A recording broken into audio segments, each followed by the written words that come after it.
एक सवाल पूछूं? बचपन में जब पहली बार किसी ने तुम्हें बताया था कि ईद उल अजहा क्यों मनाते हैं, तो क्या उस इंसान ने तुम्हें सिर्फ कुर्बानी वाला हिस्सा बताया या पूरी कहानी बताई?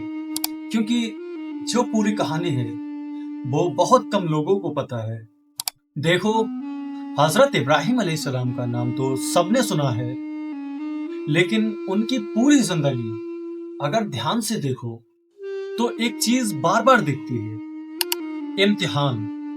हर मोड़ पर इम्तिहान। और यह कुर्बानी वाला किस्सा उन सब इम्तिहान में से सबसे आखिरी था, सबसे बड़ा था। लेकिन इसे समझने के लिए थोड़ा पहले से शुरू करना होगा। चलो शुरू से चलते हैं। हजरत इब्राहिम अलैहिस्सलाम इराक के एक शहर से थे, नाम था उर। उस जमाने में वहां के लोग बुतों की पूजा करते थे और इब्राहिम अलैहिस्सलाम के अपने घर में उनके अब्बा जान खुद बुत बनाते थे। सोचो जरा, जब सारी दुनिया एक राह पर हो और तुम अकेले दूसरी राह पर खड़े हो, कितना मुश्किल होता है।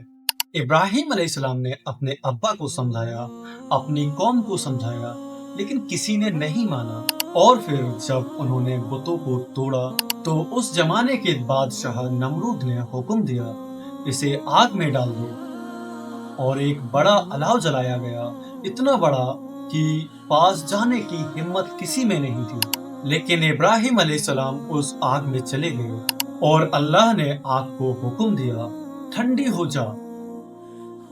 आग ठंडी हो गई। यह पहला इम्तिहान था और वो पास हो गई। इसके बाद अल्लाह ने इब्राहिम अलैहिस्सलाम को हुक्म दिया, अपना घर छोड़ो, अपना शहर छोड़ो, निकल जाओ। और वो निकल पड़े। बरसों बाद जब उनकी उम्र काफी हो चुकी थी, अल्लाह ने एक बेटा दिया, हजरत इस्माइल अलैहिस्सलाम। यह वो लम्हा था जिसका इब्राहिम अलैहिस्सलाम को बरसों से इंतजार था। एक बेटा, एक बारिश, एक सहारा। लेकिन अल्लाह का हुक्म आया कि इस बच्चे को अपनी बीबी हाजरा के साथ मक्का की उस वादी में छोड़ आओ, जहां न पानी है, न खाना है, न कोई इंसान। इब्राहिम अलैहिस्सलाम उन्हें वहां छोड़ने जाने लगे। हाजरा ने पूछा, क्या अल्लाह ने यह हुक्म दिया है? इब्राहिम अलैहिस्सलाम ने सिर हिलाया, हाँ। हाजरा ने कहा, तो फिर अल्लाह हमें जाया नहीं करेगा। यह दूसरा इम्तिहान था और वो पास हो गए। वक्त गुजरा, इस्माइल अलैहिस्सलाम बड़े हुए। अब वो उस उम्र में थे जहां बाप बेटे साथ बैठते हैं, बातें करते हैं, ख्वाब देखते हैं। और ठीक इसी वक्त इब्राहिम अलैहिस्सलाम को एक ख्वाब आया, और नबी का ख्वाब वाही होता है, जो अल्लाह दिखाए वो सच होता है। उस ख्वाब में था कि वो अपने बेटे को कुर्बान कर रहे हैं। अब सोचो जरा, ये बात किसी आम इंसान के साथ होती तो वो सोचता शायद ये शैतान का वसवसा है, शायद यह गलत ख्वाब है। लेकिन इब्राहिम अलैहिस्सलाम वो समझ गए यह अल्लाह का हुक्म है। और उन्होंने अपने बेटे को बुलाया, बैठाया और कहा, बेटे, मैंने ख्वाब में देखा है कि मैं तुम्हें ज़िबा कर रहा हूँ।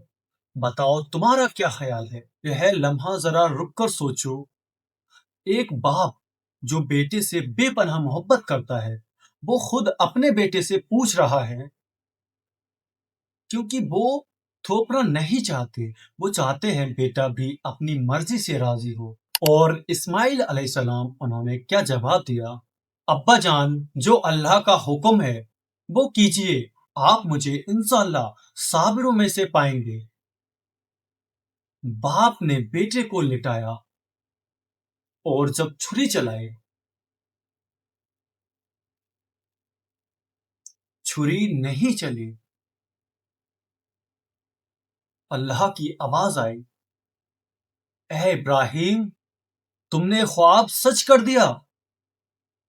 हम नेकी करने वालों को ऐसा ही बदला देते हैं। और उस जगह जन्नत से एक दुम्बा आया, जानवर कुर्बान हुआ, इस्माइल अलैहिस्सलाम नहीं। और यही सुन्नत आज तक चली आ रही है। تو اب اصلی بات، اللہ نے قرآن میں بہت صاف فرمایا، اللہ تک نہ اس کا گوشت پہنچتا ہے نہ اس کا خون، بلکہ اس تک تمہارا تقوی پہنچتا ہے۔